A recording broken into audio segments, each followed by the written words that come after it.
Phil in Qatar writes to me, "Hey Paul, what are the advantages of playing rock music with distortion on the guitars on a low distortion audiophile system?" Before we get going, I don't know if you can see. Can you see this is obviously the fall.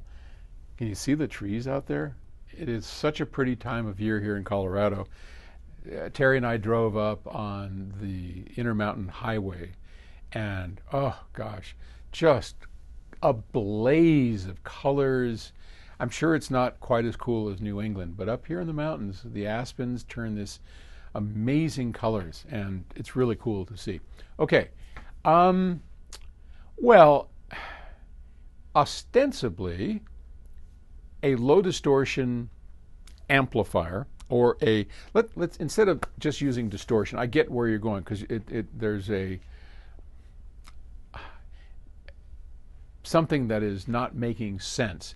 If you're recording a highly distorted piece, what sense does it make to not have any distortion on this highly distorted piece? Well, let's just use something other than distortion. Let's just say a high-end amplifier. What's the sense in listening to a high-end system distorted recordings? And the answer to that's a little easier. And that is, if you listen to loud rock music on most systems, it, at least for me, will drive you nuts, because that distortion of that guitar, that the loudness of this and that are very difficult to reproduce on a system when that system isn't very good. And what happens is you kind of shy away. At least I do. I'd like, whoa, that's not enjoyable. What's another way to put it? Take something simple, a singer and an acoustic guitar. That's not so upsetting to a system or a listener, and so you can listen to that and enjoy it on pretty much any kind of system. You get greater enjoyment listening on a high-end system, but it's not going to upset you or the system. But when you get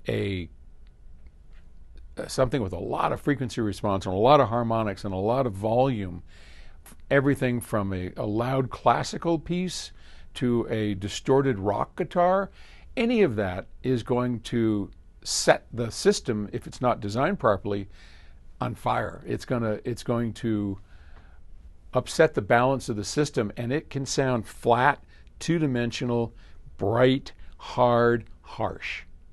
And that's not what you're probably looking for. I certainly am not. So as the music gets more complex, the quality of the system really begins to matter. And the more complex it gets, the more that a high-end system makes sense. I can listen to highly distorted guitars and things that, like we've recorded here at Octave. We had a Jimi Hendrix one, or this guy was just nailing it, and it sounds amazing. It's not upsetting the system, because the system is designed to handle complex musical passages. So I hope that sort of answers your question. It isn't that it's low distortion, it's that it is able to handle the complexity of a lot of stuff going on as we listen to it. Okay, thanks. Bye.